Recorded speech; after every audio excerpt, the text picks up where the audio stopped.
Hola, ¿cómo están? Hoy en Carnes para el Mundo escucharemos a Roberto Vázquez Platero, exministro de Ganadería, Agricultura y Pesca y actual asesor senior, que va a estar analizando el mercado actual de la carne.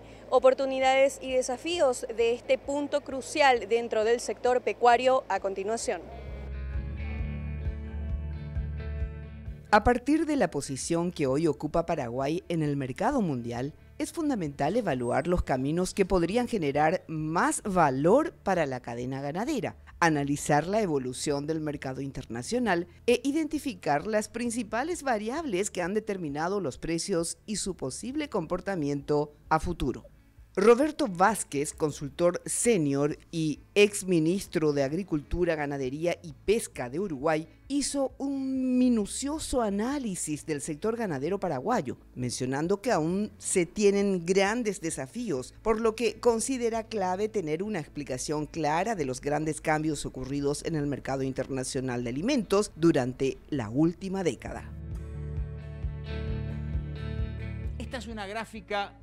En la carne no podemos solo mirar lo que está pasando en el día a día. Esta es una gráfica que mira 30 años. ¿Qué pasó durante estos 30 años? Durante muchos años los valores estaban en determinados niveles. Esto es un índice que hace la FAO, pero en el orden de los 60, 70 estaba el índice. Y acá tenemos algo muy especial. ¿Qué es lo que explica este cambio? Si uno fuera para atrás, que no vale la pena, pero si uno fuera para atrás 30 años más, encontraríamos también subas y bajas, pero en valores de estos niveles. ¿Qué es lo que explica que esta suba en los mercados acá? Yo les puedo explicar, y lo vamos a hacer, qué pasó acá y qué pasó acá. Pero tenemos que tener una idea de por qué está pasando esta suba para arriba. En otras charlas yo he hecho mucho énfasis, hoy no tenemos tiempo para hacerlo, pero quiero que les quede una idea, por lo menos que desde mi punto de vista es absolutamente determinante del mercado de la carne y de todos los mercados de productos agropecuarios. Fíjense que esta es la misma gráfica de la carne, pero al lado le puse la de las oleaginosas y los granos, que se movieron con mucha más fuerza todavía. Y que tuvieron una suba. Acá tenemos el año 2000, y a partir del año 2002, 2003, una suba fenomenal con grandes saltos. La carne siguió este camino, pero en realidad hubo un camino mucho más fuerte de crecimiento de las cereales y oleaginosos. ¿Por qué subieron los cereales y los oleaginosos tantos en esos años? Las explicaciones son muchas. China, pero China crecía al 10% anual desde 1985. Entonces, hay algo por ahí, por el año 2003, 2004, que hizo cambiar esta historia. Y esa es una de las cosas que yo quiero que les quede como mensaje. Esto es el índice del valor de las acciones. El índice del valor de la carne, ustedes lo vieron, se duplicó entre 1990, esto es en términos nominales, se duplicó entre 1990 y lo que está pasando hoy en día. Las acciones se multiplicaron por 12. O sea que si ustedes miden cuántas acciones, yo no les voy a decir de una tecnológica de Apple o de Google, pero de la más tradicional de las empresas que se puedan imaginar, Coca-Cola. Hoy compran muchas menos acciones de Coca-Cola con 1 kilo de novillo de lo que compraban en 1990. Y si ustedes miran esto nos dice por qué está ocurriendo esto en el mercado de las acciones. ¿Por qué las acciones hoy, las que tradicionalmente valían 6, 7 veces la relación entre precio y ganancia, hoy vale 50 y 60? Porque los gobiernos, desde hace más de 30 o 40 años, los gobiernos y particularmente los bancos centrales, se han preocupado de inyectar liquidez en los mercados. Una liquidez que, a diferencia de lo que decía Friedman, que dijo toda la vida, la inflación es siempre un fenómeno monetario, hoy no hay crecimiento de precios, no hay inflación. Pero ¿dónde se está manifestando la inflación? ¿Hacia dónde está yendo esa liquidez fenomenal que están inyectando los bancos? Y que yo creo que además le están haciendo un gran daño a la economía mundial, porque están matando la fuente de crecimiento del capitalismo y están hiriendo a las democracias incluso. Esta es la crisis del año 2000. La Reserva Federal Americana, manejada por Greenspan, bajó las tasas de interés a cero. Llegó la crisis del año 2008 y al bajar, no solo bajaron las tasas a cero, sino que empezaron a comprar papeles del Estado y papeles respaldados por hipotecas y otros tipos de papeles, la Reserva Federal, en montos fenomenales. Y cuando vino la pandemia, lo siguieron expandiendo a niveles extraordinarios. O sea que la crisis que tuvimos en 2008 fue la crisis creada ya por la abundancia de dinero y por el tema de cómo los bancos habían manejado las hipotecas. Y por eso quebró Lehman Brothers. Pero no han dejado de hacerlo. O sea que si uno mira la variable fundamental que se ha movido en estos años,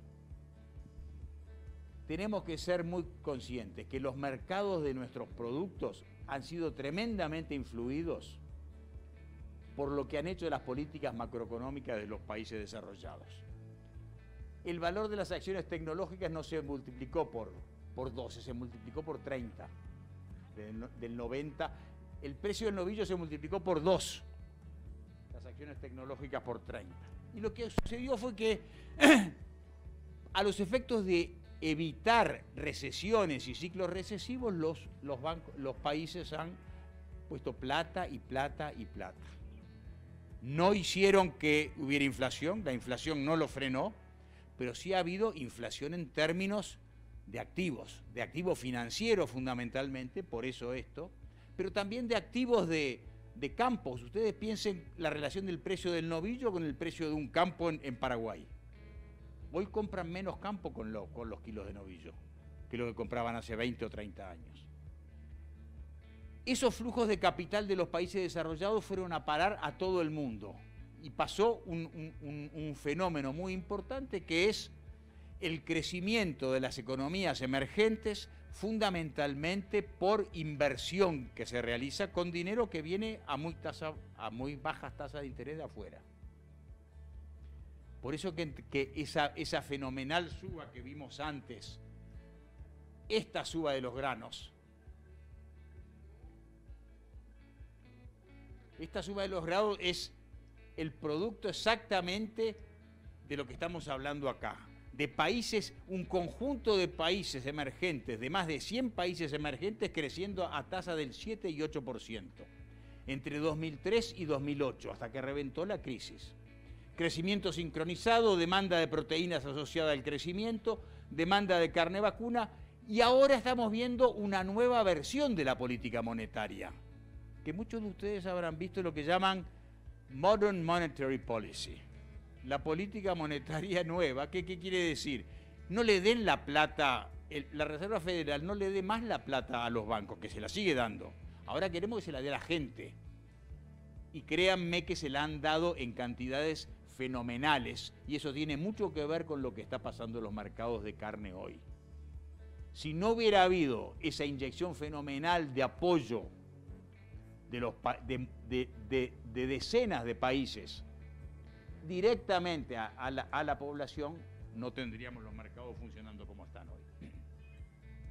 Ahora nos olvidamos. Yo quiero que se les quede atrás de la cabeza, no podemos analizar el mercado de commodities, ni de carne, ni de oleaginoso, ni del otro, ignorando esta realidad que es la que realmente hizo que esto subiera. Ahora vamos a ver los periodos. Este es un periodo de relativa estabilidad de precios que va hasta el 2008. Subió había subido, y esto lo vimos antes, fenomenalmente la soja y el maíz y el trigo, pero la carne subió poco. ¿Por qué subió poco la carne? Y cuando en realidad el mundo comía más trigo y comía más grano y comía más oleaginosas y comía más maíz. No. ¿Para qué usaban esos granos y esas oleaginosas los demandantes? Para producir proteína. No era para comer más grano, nadie comió más maíz. Hubo sí el tema de los biocombustibles que complicó todo. Yo soy un gran crítico de todo lo que son políticas de biocombustibles, pero ese es otro tema, que complicó mucho las cosas. Pero esto era fundamentalmente para producir más proteínas. Pero la carne no subió mucho. ¿Por qué no sube mucho? Y esto es la prueba del 9. Porque cuando nosotros medimos en estos índices los precios de carne, fundamentalmente lo medimos un gran porcentaje en la carne que vende Australia, otro porcentaje importante la que vende Estados Unidos y en menor grado la que vende Brasil. Esos son los tres grandes componentes del índice de la FAO. Pero esto fue un fenómeno ni de Australia ni de Estados Unidos, fue un fenómeno de países emergentes. Los que salieron a comprar más carne, ¿verdad? No estuvieron presentes como acá. Salieron países emergentes a comprar más granos y oleaginosos para producir proteínas. Pero no hicieron subir los precios porque nosotros lo que estábamos midiendo no es el precio de exportación de Paraguay, que seguramente subió mucho, como subió el de Uruguay, como subió el de Brasil en esos años, pero no quedó registrado. Cuando llegamos al 2008-2009 tenemos este periodo y ahora yo quiero empezar a analizar tres periodos muy rápidamente. Este periodo de acá, que es un periodo después que se recompone la baja después de la crisis del 2008, un periodo de cierta estabilidad.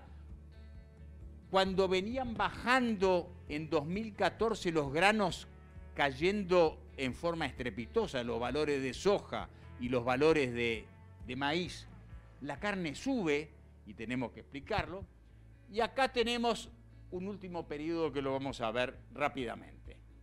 Primero, para ver qué pasa en el mercado hay que saber quiénes son los que juegan, porque no vale la pena que nos pongamos a mirar Malasia. Estos son los grandes jugadores. ¿Quiénes son? Y el motivo por el cual yo uso esto, que es información de un instituto francés, es por esto, porque es el único que registra los movimientos de Vietnam. ¿Vietnam come esa carne? No. Vietnam es un contrabando que va a China. Entonces, si ustedes miran las cifras del USDA, del Departamento de Agricultura, dice importaciones de Vietnam 50.000 toneladas, que son las que entraron legalmente. Las que entran de contrabando no existen para el USDA, pero esta gente sí, y es muy importante que lo hagamos. Entonces, ¿quiénes son en el mundo los grandes importadores a los que tenemos que mirar siempre para entender el mercado de la carne? China, Hong Kong y Vietnam, que son todo lo mismo, porque Hong Kong también es parte de China. Y ustedes ven cómo ha crecido, ¿verdad? Acá tenemos hasta el 2019, después vamos a ver 20 y 21 más adelante. Pero esta es importante verlo. Y el segundo importante es Estados Unidos, que es la ganadería más importante del mundo. Es la ganadería por muchas cosas. Primero porque es un gran importador, pero también es un gran exportador. Porque es una ganadería de una agresividad fenomenal. Los ciclos en Estados Unidos son ciclos mucho más rápidos y violentos de lo que son en cualquier otra ganadería. Y además porque es un país de referencia. Yo le hablaba con algunos de ustedes acá. Paraguay no hay ningún motivo por el que la carne paraguaya no sea aceptada en Estados Unidos. No es un riesgo, no hay un riesgo de aftosa. Pero estar en Estados Unidos es muy diferente a no estar de acuerdo a la visión de los mercados. En materia de demanda, China, Estados Unidos y Vietnam, o sea, estamos hablando de China y Estados Unidos. Y después vienen dos países, Japón y Corea, que son grandes importadores. ¿Quién les vende a Japón y Corea? Bueno, la historia es muy larga, pero lo construyeron a través de negociaciones internacionales Estados Unidos y Australia fundamentalmente, que son los que se reparten estos dos grandes, y ustedes van a ver que ha seguido creciendo. Después viene Rusia, la Unión Europea. Mercosur hace 20 años que discute el acuerdo comercial con la Unión Europea, nunca han progresado. ¿A la carne le va a cambiar la vida? Esto es lo que importa a la Unión Europea realmente, 300.000 toneladas. Hoy de cuotas que no pagan arancel entre la 481 y la Hilton, que paga algo, debe de haber, estos son toneladas carcasa además, o sea, son 200.000, debe haber mucho más de 100.000 toneladas que de toneladas, y a eso súmenle las de cuota industria, etcétera. Importante Chile, sobre todo por lo que representa, por países emergentes que han cambiado la vida. Pero esos son los países que importan, China, Estados Unidos y díganme Japón y Corea. Paraguay ofrece excelentes condiciones para seguir creciendo y expandiéndose, con el gran desafío de trabajar incansablemente para concretar negocios con los países más exigentes.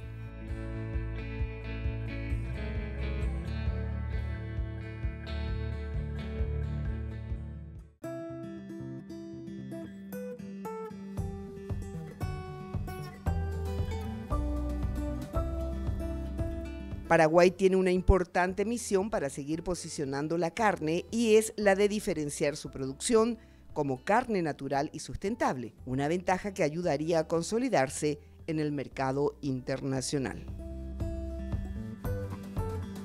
Estos son la evolución de los precios de exportación. Subieron mucho los precios de exportación, pero fíjense Paraguay, que es el violeta, es una tendencia clara a caer.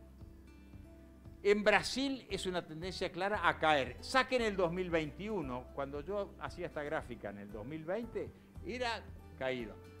La caída argentina no es necesario que la analicemos. Uruguay está ahí en el medio, con una tendencia relativamente a la caída, pero con un levante muy importante en el 2019 porque le vendió muy a China. Uruguay está muy bien posicionado en China. Cuando China abre sus importaciones al mundo en 2013, son dos países los que empiezan a vender carne, Australia y Uruguay. Y desde entonces Uruguay se ha ido ganando la confianza, ya como me decía alguien, ya hay empresas de estos grandes frigoríficos brasileños que tienen sus oficinas en Brasil, ellos importan la carne en China y ellos se la venden prácticamente directamente al supermercado. Y por lo que tengo entendido es una diferencia de precios abismal con respecto a lo que vende a través de un broker.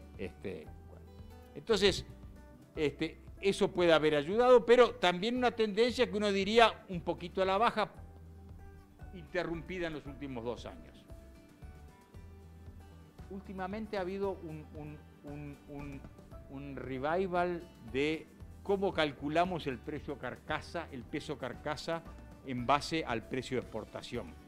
Antes usábamos un porcentaje, Estados Unidos sigue usando el 1,47,6 que usó toda la vida, Australia sigue usando el mismo, pero en Mercosur, por supuesto eso puede variar si exportamos más carne con hueso, menos carne con hueso, pero además creo que estos son el comportamiento en peso embarque y no difiere mucho del anterior, pero estamos viendo que está pasando una cosa que hace mucho que no pasaba. Esto son Estados Unidos y Australia. Hace muchos años hablábamos del mercado aftóxico y del no aftóxico, antes de que los países emergentes aparecieran con fuerza demandando en el mundo. Ahora estamos viendo que por algún motivo estos dos están vendiendo mucho mejor que todos nosotros. Y eso se llama trabajo de productores. Eso es esfuerzo inteligente de la cadena cárnica posicionándose en aquellos mercados en donde ven que hay mejores oportunidades. Que no lo estamos haciendo los países de Mercosur. Lo más importante de Paraguay son 5. Brasil no creo que sea un país que le permita crecer mucho en exportaciones a Paraguay. Israel es un comprador de 120, 130.000 toneladas, pero que hay 4 países que le venden a Israel, o sea que tampoco Paraguay va a crecer mucho en base a Israel. quedan tres: Chile, Rusia y Taiwán. Chile, un país que la ganadería viene a pique, viene muy mal. De 4 millones de cabezas, creo que ahora en 10 años o en 15 años tienen 3, cada vez tienen menos, a pesar de que Chile podría tener una estrategia de importar todo y exportar, porque no hay país en el mundo que tenga mejor nivel de acceso sanitario y arancelario del que tiene Chile. Tiene acuerdos de libre comercio firmados con todo el mundo y tiene la mejor sanidad, puede venderle a cualquiera lo que quiera, pero no despega. La realidad es que crecieron mucho las importaciones, de 100.000 pasaron a 300.000 toneladas, pero en los últimos años parecería que están estancándose. No es el caso del 2021. ¿Cómo le vende Paraguay a Chile? Yo creo que es el mejor proveedor a Chile, es el que le vende más carne. Chile importa casi todo enfriado, pero los precios de Paraguay y de Brasil son bajos y los precios del congelado también. Paraguay es un país que compite en precio. Si vende a un buen precio, vende más, ¿verdad? Y compite con Brasil. ¿Dónde hay países que se diferencian? Bueno, ni que hablar de Estados Unidos, que es evidentemente un producto diferenciado en el mercado americano, pero Uruguay y Argentina venden mucho más caro que lo que están vendiendo ustedes. ¿Por qué? Muy posiblemente porque tienen otros mercados donde poder vender. No hay mucha ciencia en eso, ¿verdad? Estos son los valores del 2021. Han crecido significativamente. El precio promedio de Paraguay de 4.500 pasó a 5.100 dólares. Pero esto es efecto pandemia. Esto es gran demanda en Chile, efecto pandemia. Yo no sé esto cuánto puede seguir. Y lo que no es bueno es que aún con este valor sigan siendo muy por debajo de lo que están vendiendo otros, sin mucha razón, que no sea algo que ustedes tienen que hacer, que es tener otros mercados que les permitan competir, porque Argentina y Uruguay hoy tienen acceso a través de Estados Unidos a una cantidad de otros mercados que les permiten diversificarse mejor. Ustedes también tienen el problema de China, que yo entiendo es un tema que no es para hablarlo acá, pero es una complicación. El tema de Rusia, o sea, lo que yo digo en Paraguay, de Paraguay en Chile, va a seguir siendo el mejor mercado de los que tienen ustedes, pero es el mercado, son muy dependientes del mercado chileno, y no es un mercado que les va a permitir crecer a las estrellas. Parecería que en las 300.000 toneladas que hay hoy se está estabilizando. Rusia es un desastre por una cantidad de razones que yo no voy a entrar, pero fue muy buen mercado en determinado momento, hoy está importando mucho menos, está muy mal la ganadería como producto fundamentalmente de que pasaron de una economía ganadera impulsada por el régimen colectivista y empresas estatales a una economía de mercado. Desde que hicieron ese cambio en los 90, desapareció la ganadería, que hoy en día prácticamente es toda lechera.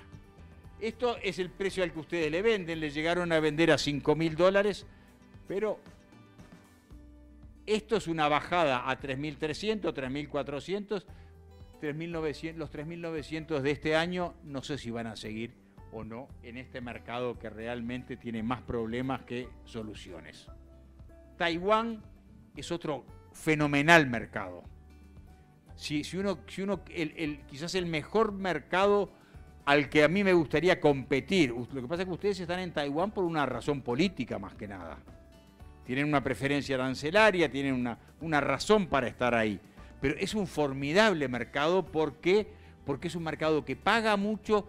La gente que consume es gente joven, que está dispuesta a pagar. Además es un país que hace 25 años que viene creciendo fenomenalmente. Es el gran proveedor de tecnología de muchos de los aparatos que ustedes tienen hoy, que se ensamblan en China, pero que las partes se hacen en Taiwán, de Apple o de lo que ustedes quieran decir. Ahora, compiten en Taiwán con los 3 más importantes exportadores del mundo, o saquen a Nueva Zelanda, pero compiten con Estados Unidos. Estados Unidos ha sido muy inteligente. Hay dos tipos de comida. Hay comida occidental, en restaurantes fundamentalmente. Esto es gente joven comiendo fuera de casa. Hay comida occidental y comida asiática. Para los dos, Estados Unidos les hace el producto que cada uno necesita. ¿Ustedes saben a quién está consumiendo la carne paraguaya? Bueno, esas son las cosas que yo les aseguro que en Uruguay tampoco saben, no tenemos idea de muchas de las carnes, quién termina consumiéndolas. No sabemos bien qué hace el mundo con la lana córrida del que producimos a veces. Pero eso habla de que es necesario investigar los mercados. Acá tienen unos competidores que son unas fieras, que conocen el mercado, que saben cómo llegar, que tienen oficinas y que ustedes están compitiendo. Fíjense que tienen una parte importante del mercado hoy en día, el celeste. Pero hay que trabajar mucho. Y además son por lejos el que vende más barato la tonelada. Siempre, acá se nota una diferencia muy clara.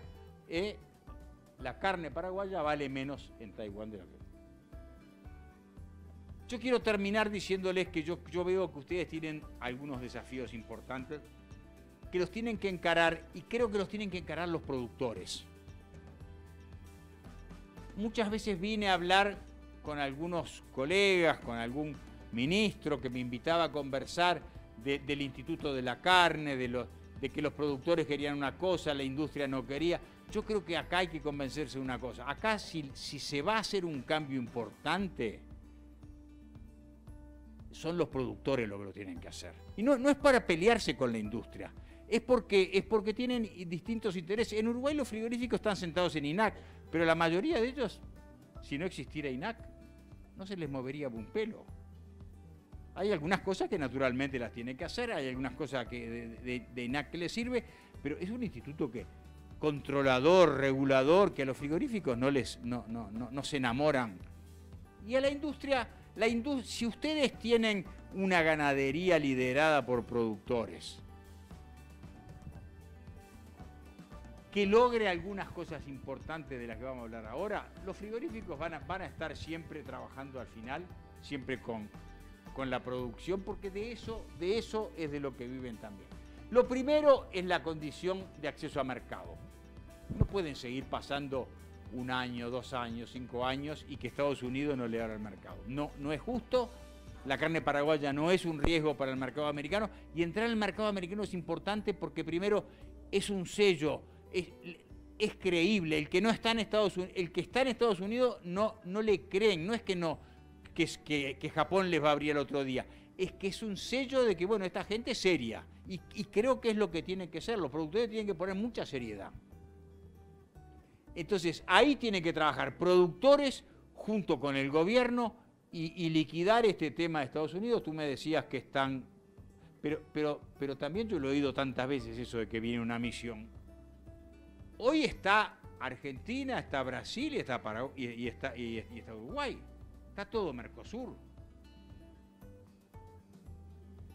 Segundo, diferenciar la producción como sustentable. Yo les decía que yo tuve la oportunidad de hacer un pequeño trabajo sobre carne sustentable, en el cual no creía mucho, pero veo que el tema de la sustentabilidad está empezando a tomar fuerza a nivel de las empresas importantes compradoras de carne, de los supermercados, de los restaurantes, y lo que es mucho más importante, Australia y Nueva Zelanda hace 10 años que están trabajando en carne sustentable. Y si lo hacen, no es porque son giles, es porque algo ven. Y a mí lo que me llama mucho la atención, yo soy consciente, no hay gente en el mundo que deja de comer carne, o por lo menos son muy pocos, por la deforestación o por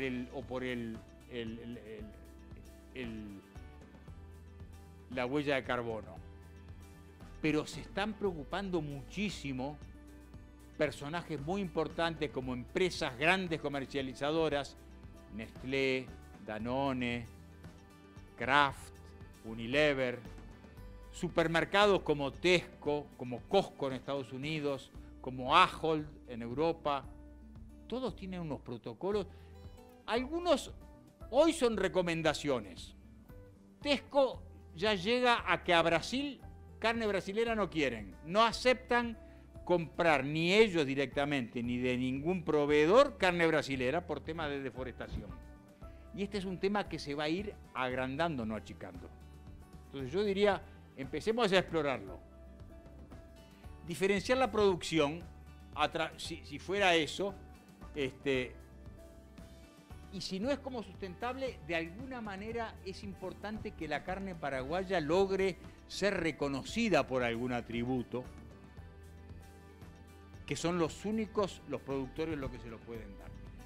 Y cuando digo fortalecer la institucionalidad, me estoy refiriendo fundamentalmente a que acá tiene que haber algún organismo que se ocupe de esto, que se ocupe de trabajar y de decir, bueno, vamos a ir a hacer carne sustentable o vamos a hacer un país.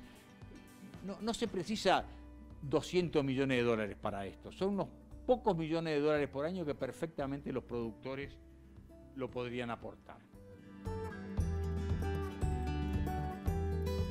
La demanda global de carne está en constante aumento, sobre todo en los países emergentes. Por ello, las perspectivas de crecimiento de la cadena de la carne son prometedoras, por lo que el sector productivo debe seguir construyendo diversas estrategias para impulsar el posicionamiento de la carne paraguaya en el mundo. Bien, de esta manera escuchábamos al especialista Roberto Vázquez haciendo un análisis del mercado de uno de los rubros más importantes dentro de la cadena alimenticia y que está en continuo crecimiento. Muchas gracias por acompañarnos en esta nueva edición de Carne para el Mundo. Será hasta la próxima.